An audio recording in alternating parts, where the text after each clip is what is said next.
ang China at Amerika, mga sangkay, ay parehas po may mga matitinding nuclear. At ang dalawang mga malalaking bansang ito ay naglalaban po ngayon, mga sangkay, at isa sa naiipit dito ay ang Pilipinas. Ang tanong, kung gagamitin ng China at Amerika yung kanilang mga nuclear, ano nga ba ang mangyayari sa Pilipinas?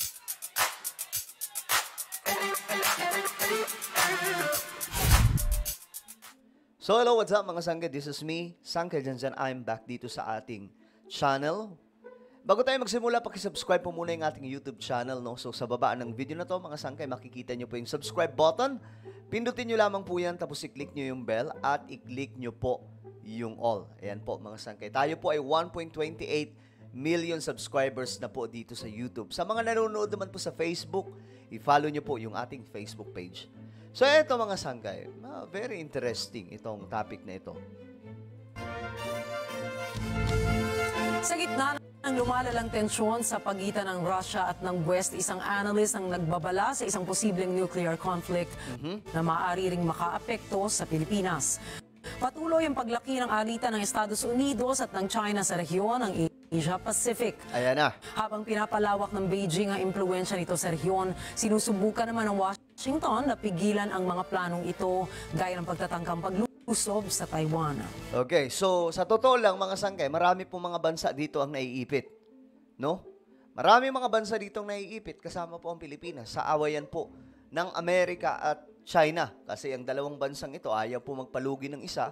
Itong Amerika, may impluensya na sa buong Asia. Samantalang itong China, mga sangkay, sinusubukang maagaw ang impluensya mula po sa Amerika na makuha po mismo nila, mga sangkay, gamit po ang kanilang pagiging superior ngayon dito sa Asia.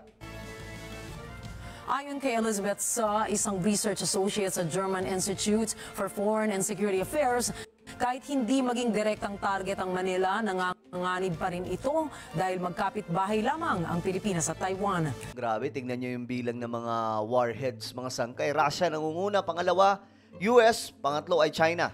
Dagdag pa rito ang mga issue sa West Philippine Sea na nagpapalala ng tensyon sa pagitan ng gobyerno ng Pilipinas at ng China. Ngunit hindi lamang sa rehiyon ng Asia-Pacific pinag-uusapan ang mga posibleng sigalot na ito. Kaya't silipin natin ang mundo ng mga world powers gaya ng US, Russia at China at tuklasin kung paano maaaring maganap ang isang nuclear war sa pagitan nila. Ito, very interesting to mga sangkay, no? Kasi marami po ang natatakot ngayon dito sa mga nuclear na posibleng bitawan ng mga superpower na bansa. Ang nuclear weapon ay isang device na dinisenyo upang maglabas ng enerhiya sa pamamagitan ng isang malakas na pagsabog bilang resulta ng nuclear fission o fusion. Ang napakalakas na pagsabog na ito ay nag-iiwan ng radioactive debris sa atmosfera na kalaunan ay bumabagsak bilang radioactive fallout. Anyway, shoutout nga pala sa lahat ng mga solid sangkay na nanonood ngayon. Please mag-comment po kayo sa ibaba at kasama po yung hashtag na solid sangkay. Alright? Ayon sa International Campaign to Abolish Nuclear Weapons o ICAN, tinatansyang may 12,512 nuclear warheads sa buong mundo taong 2023. Grabe, no? Nangunguna ang Russia sa listahan na may halos 6,000 warheads, kasunod ang Estados Unidos na may mahigit na 5,000. Mas mababa naman ang bilang sa mga bansang tulad ng China na may 410, France na may 290 at United Kingdom na may 225. Bagamat malaki ang ibinaba nito mula humigit kumulang 70,000 nuclear warheads noong Cold War, mas makapangyarihan naman ang mga modernong armas ngayon. Correct. Yan nga po ang nakakakaba, mga sangkay. Sa panahon natin ngayon, just in case na matutuloy po itong digmaan, pandaigdigan. Kasi yung mga armas natin ngayon, mga sangkay, ibang malayo na po yung narating. Ibang-iba na po. Masyado na pong advance, no? Nang ibig sabihin, mas delikado na po, mga sangkay.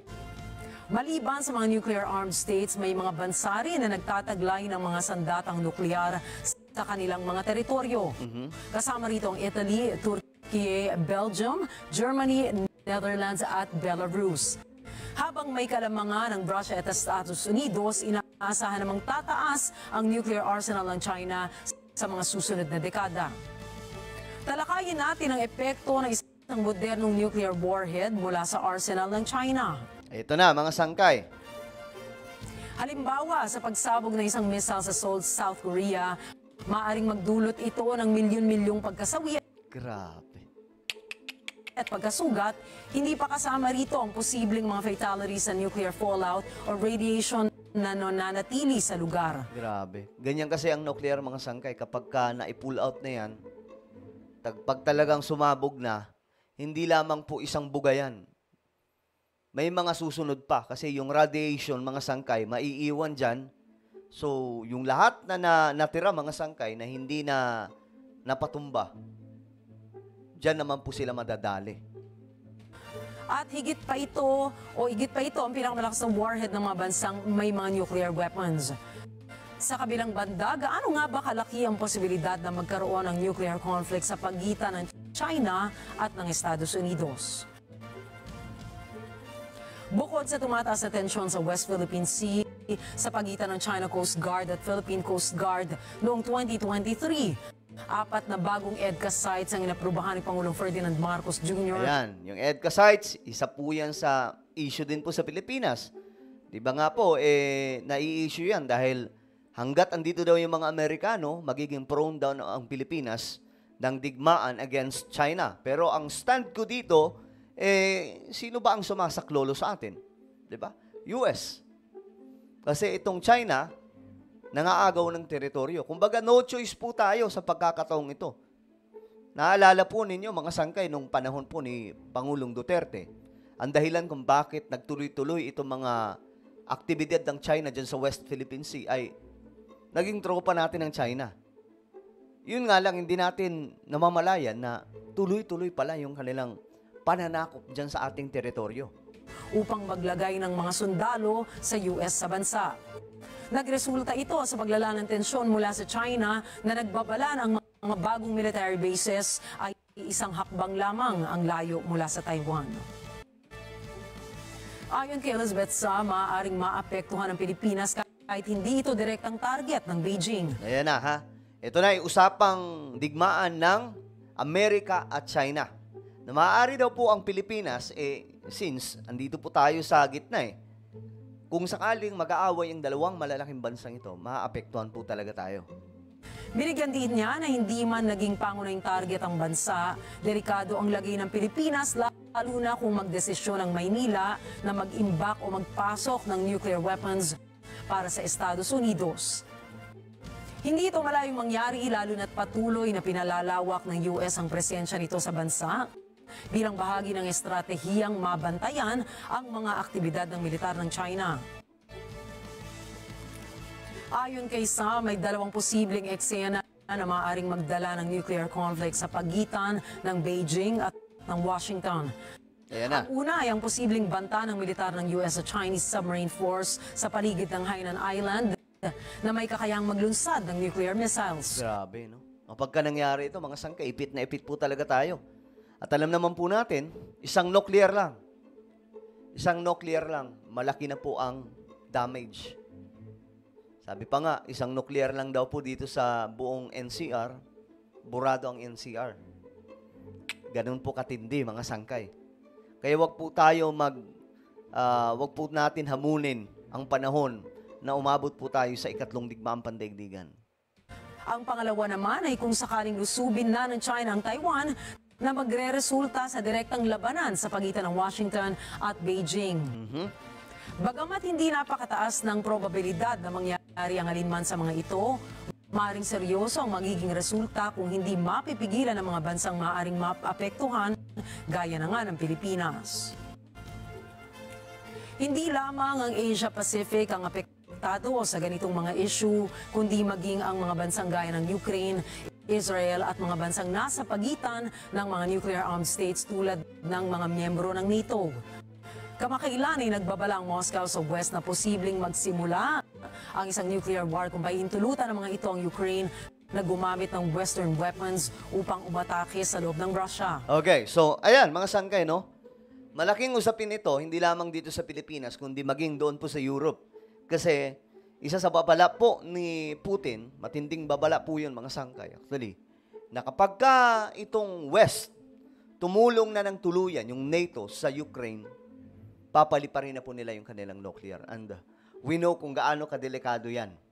Dito naman sa ating bansa, kung sakaling itutuloy ng China yung kanilang invasion doon po sa Taiwan, malaking problema yan, isa po tayo sa maiipit.